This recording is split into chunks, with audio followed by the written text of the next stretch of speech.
பெரியாச்சி அம்மன் கதை. முன்பொரு காலத்தில் பாண்டிய நாட்டை வல்லரசா என்னும் பெயர் கொண்ட ஒரு மன்னன் கொடுங்கோல் ஆட்சி புரிந்து வந்தான். அவன் தனது அதிகாரத்தை துஷ்பிரயோகம் செய்து வந்தான். தனது குடிமக்களுக்கு மட்டுமல்லாமல் ரிஷி முனிவர்களுக்கும் பெரும் தொல்லைகளை கொடுத்து வந்தான். பல அசுரர்களும் அவனுக்கு பக்கபலமாக இருந்ததால்தான் அவனை யாராலும் ஒன்றும் செய்ய முடியவில்லை. அவன் வாங்கி வந்த வரம் அவ்வாறு இருந்தது. அவனது மரணம் அவனது குழந்தையால்தான் என்பது அவன் பெற்ற வரமாக இருந்தது.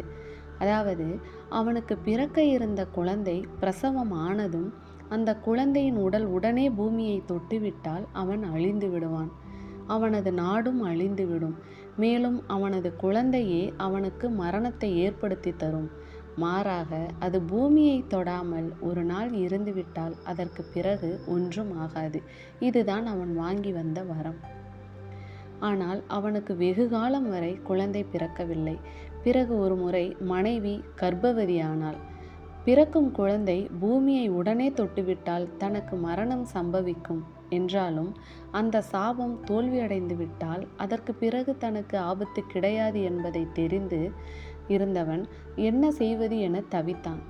அம்மனின் திருவிளையாடல் இங்குதான் ஆரம்பமானது. அவன் அழிய வேண்டும் என்ற விதி இருந்ததினால் பெரியாச்சி அம்மன் அவன் நாட்டில் ஒரு வயதாகிய பெண்மணி உருவில் வலம் வந்து கொண்டிருந்தாள். ஏற்கனவே கூறியது போல பிரசவம் பார்க்க அந்த காலங்களில் வசதி கிடையாது. கட்டில் மெத்தை கிடையாது. தரையில் பாயின் மீதுதான் பிரசவிப்பார்கள். அதனால்தான் பிரசவம் பார்க்க என்றே அனுபவம் மிகுந்த வயதான ஆட்சிகளை கர்ப்பிணிகளுக்கு துணையாக இருக்க வைப்பார்கள். அரசன் தன்னுடைய படையினரை அனைத்து இடத்துக்கும் அனுப்பி மனைவிக்கு பிரசவம் பார்க்க தக்க துணையை தேடினான். ஆனால் அவனுக்கு பயந்து யாரும் அதற்கு முன்வரவில்லை. ராணிக்கு பிரசவ வலி வந்துவிட்டது. பிறக்கும் குழந்தையும் நலமாக இருக்க வேண்டும், அதே நேரத்தில் தானும் அழியாமல் இருக்க வேண்டும் என கவலையடைந்த மன்னன் உடனடியாக கிளம்பி தானே ஊருக்குள் சென்று நல்ல ஆட்சியை பிரசவத்திற்கு தேடிக்கொண்டிருந்தான். அப்போது மன்னனின் முன்னால் ஒரு வயதான பெண்மணியின் உருவம் தென்பட்டது.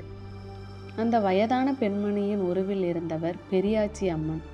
வயதான பெண்மணி ஒரு தெய்வ பிறவி என்பதை அறியாமல் அவளது உதவியை மன்னன் நாடினான். முதியவள் வடிவில் இருந்த பெரியாச்சி அம்மனும் அவனது மனைவிக்கு பிரசவம் பார்த்து அவனது குழந்தையின் உடல் முதலில் பூமியில் படாமல் பார்த்து கொள்வதாக உறுதி கூறினாள். கூடவே அவனிடம் ஒரு நிபந்தனையையும் வைத்தாள். அந்த நிபந்தனையின்படி அவனுக்கு பிறக்கும் குழந்தையின் உடல் பூமியில் படாமல் வைத்தால் அவளுக்கு ஏராளமான பொருட்களை தர வேண்டும் என்பதுதான். மன்னனும் தருவதாக உறுதியளித்தான். குழந்தை பிறந்தது. மன்னனின் மனைவியின் அருகிலேயே அமர்ந்து கொண்டிருந்த பெரியாச்சி அம்மனும் குழந்தையை தன்னுடைய கையில் ஏந்தி கொண்டு அமர்ந்திருந்தாள். காலக்கெடு முடிந்ததும் அரசன் வந்து அந்த குழந்தையை தன் மனைவியிடம் தருமாறு கேட்டான். அவனது மனைவியும் ஆட்சியிடம் சண்டையிட்டாள். ஆனால் பெரியாச்சி அம்மனோ குழந்தையை தன் கையிலேயே வைத்து கொண்டு முதலில் தனக்கு தர வேண்டிய பொருட்களை கொண்டு வா என்று கூறினார். ஆணவம் பிடித்த மன்னனோ தன்னை இனி யாராலும் ஒன்றும் செய்ய முடியாது, அப்படி இருக்க ஒரு வயதான பெண்மணியினால் தன்னை என்ன செய்ய முடியும் என இருமாப்பு கொண்டிருந்தான். கூறியபடி ஒன்றும் தர முடியாது எனவும் குழந்தையை கொடுக்காவிட்டால் உன்னை கொன்றுவிடுவேன் என்றும் கோபமாக கூறிய வண்ணம் உருவிய வாளுடன் பெரியாச்சியின் அருகில் சென்றான். அவ்வளவுதான். அவனது முடிவு நெருங்கிவிட்டதை அறிந்த பெரியாச்சி 4 கைகளுடன் உக்கிரமான கோரமான உருவை கொண்டு பயங்கரமான கண்களுடன் தன் சுய உருவை காட்டியபடி அங்கு அமர்ந்தாள். ஒரு கையில் குழந்தையை உயர்த்தி பிடித்தாள். இன்னொரு கையினால் மன்னனின் மனைவியின் குடலை உருவி மாலையாக போட்டுக்கொண்டு அவள் உடலின் உட்பாகங்களை கடித்து தின்றாள். தன் அருகில் உருவிய வாளுடன் வந்த மன்னனை தன் காலடியில் தள்ளி அழுத்தி கொன்றாள். அவன் படையினரை அவளது அடிமைகளான அசுரர்கள் துரத்தி கொன்றார்கள். இப்படியாக கொடுங்கோல் மன்னனின் கதையை அவன் வம்சத்தோடு முடித்ததும் ஆக்ரோஷமாக நின்றாள்.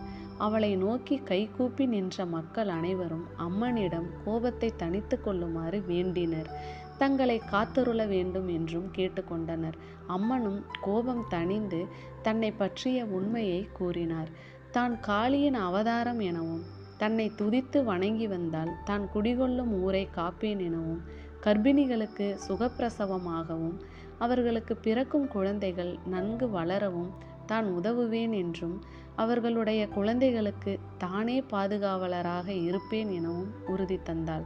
இப்படியாக தன்னை அடையாளம் காட்டி கொண்டவள் பல கிராமங்களில் கிராம தேவதையாகவும், நகரங்களில் நகர மக்கள் வணங்கும் பேச்சி பெரியாச்சி அம்மனாகவும் விளங்கி வருகிறார்.